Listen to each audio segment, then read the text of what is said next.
In the next few days, Morning Live will shine the spotlight on TVET colleges and universities. Meanwhile, classes at technical and vocational education and training colleges in the country commenced on the 15th of January with a headcount enrolment of 482,244 students.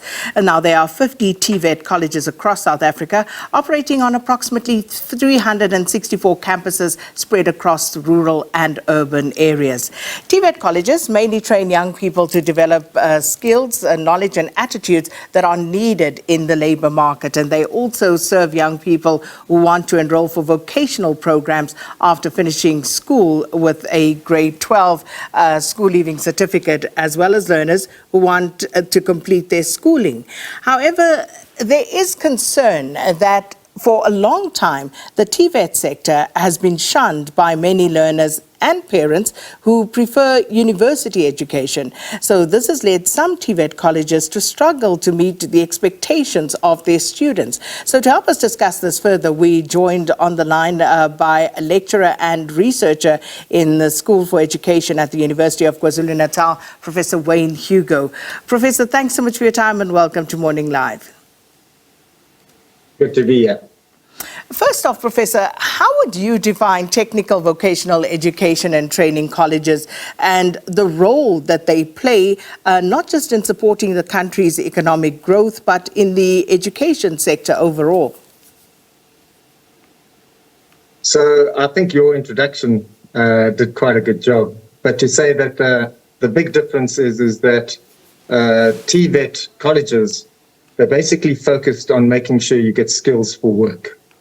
Whereas if you go into university, although there is that element of aiming at a profession or some kind of a career, universities still have a far more liberal and open and kind of a dynamic side to them, where they're trying to focus on developing a complete human being. That would be the ideal. Whereas TVET colleges are specifically directed at answering the question, how can we get a skill set for our population so that they can get decent work and the country can grow?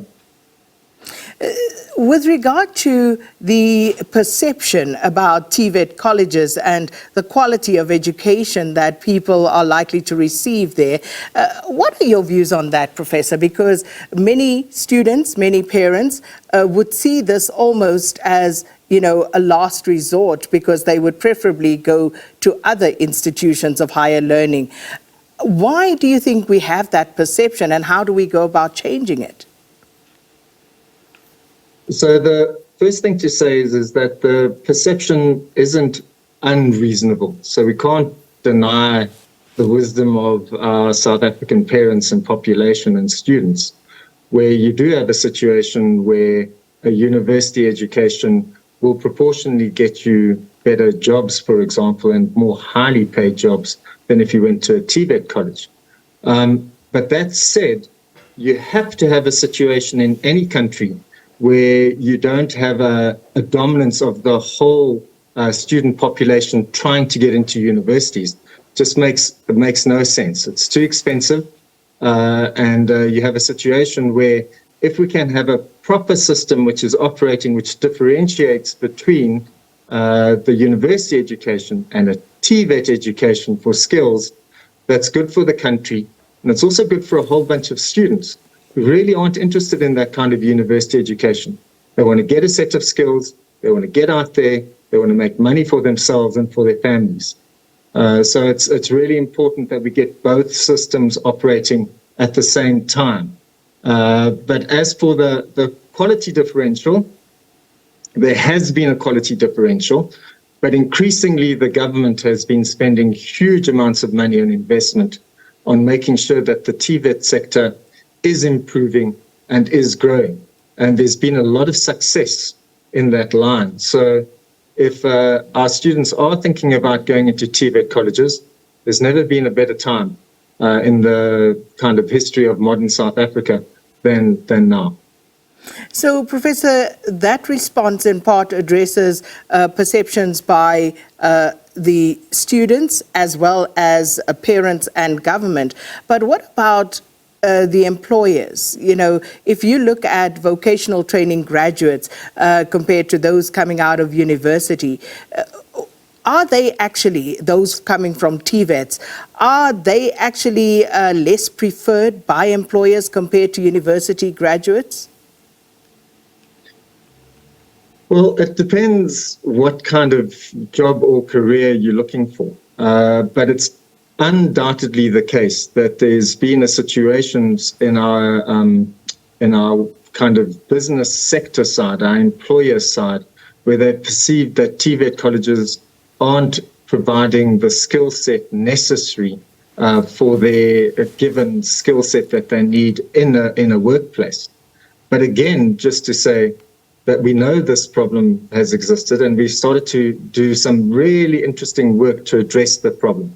So we're starting up, for example, they're called centers of specialization, where we make sure that the students that come in get the skill set that they need in engineering or whatever other kind of specialization it is, that they've actually got work to do. They actually belong to a company or to a business, so that at the same time that they're getting their technical skill at the TVET college, they're also getting the experience needed in the company itself.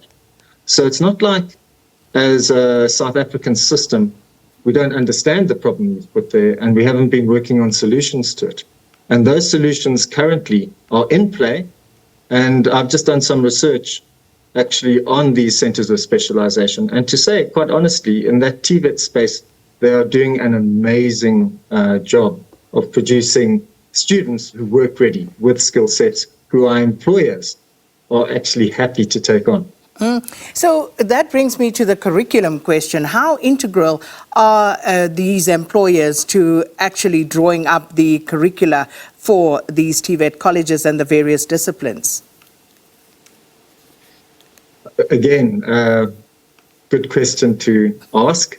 So to say that currently we're in a phase of completely re-looking at the TVET curricula to the point where we're going to work with, it's called the QCTO, but basically the idea there is that all the programs that are operating in TVET colleges have a very strong modern skill set base attached to them.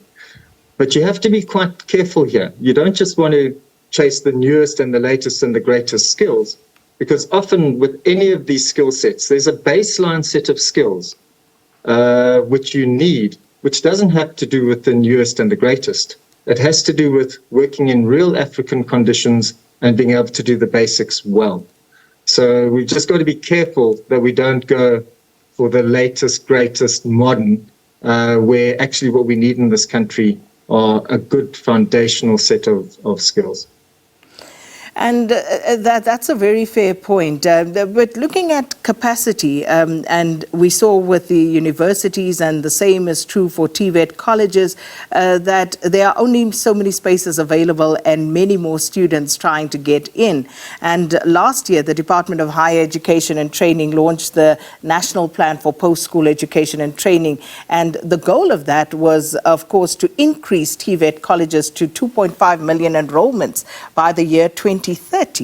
Now, is that target looking realistic at the moment, and looking at the challenges currently faced by the education system? Just talking about capacity and, of course, NSFAS, for example, for the funding part of it. Is that a realistic goal, Prof?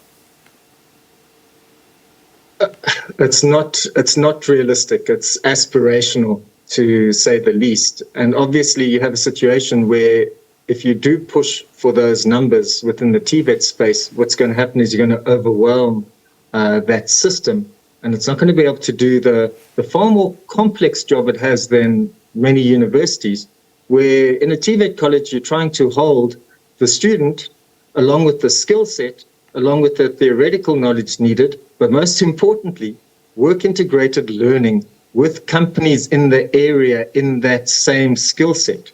So it's an intensive process, which is difficult. And to ramp the numbers up into the millions, I don't think would be productive But I understand why they're trying to do it, because they're looking at this kind of like national need. But to be honest, the TVET colleges aren't experiencing that massive growth in numbers. So I don't think it's going to happen. And of course, we will talk at a later stage about why we aren't seeing that realization, of those numbers, or even the learners opting to go to TVET colleges. And then I also see that, when you look at, for example, school-leaving students who opt out at grade 9, so you have those from grades 10, 11, 12 at high school level, but seemingly, and you can correct me if I'm wrong on this, Prof., but seemingly it's not always possible for those students who don't have the financial means to pursue their chosen artisan training. Your comment on all of that and how that also perhaps exacerbates part of the problem at TVET colleges? So the first thing to say is that some of the provinces are more active in trying to ensure that our young learners at grade 9 and 10 level shift from our kind of like ordinary schooling system into the vocational space at grade 10, 11 and 12. So provinces like the Free State do that. And that's partly the reason why their matric marks in their schools are so high. That's why they're one of the top performing provinces in the country and have been. Because they try and make sure that their learners actively make a choice or are forced. We're not clear on it. They might be being forced. So I haven't got the research on that. But the point is that a clear split happens where there's more learners in the Free State going into the vocational space. And what that means is you've got a better ordinary education system because it can be more efficient. And you've also got learners who are going into the vocational space and are getting the skill set that's needed. So in an ideal world, it would be better for our country where our parents and our learners made an active decision if they weren't enjoying the normal school processes and they felt like they weren't academics. They weren't like into that kind of stuff. They just genuinely wanted to get out there and get a skill and make some money.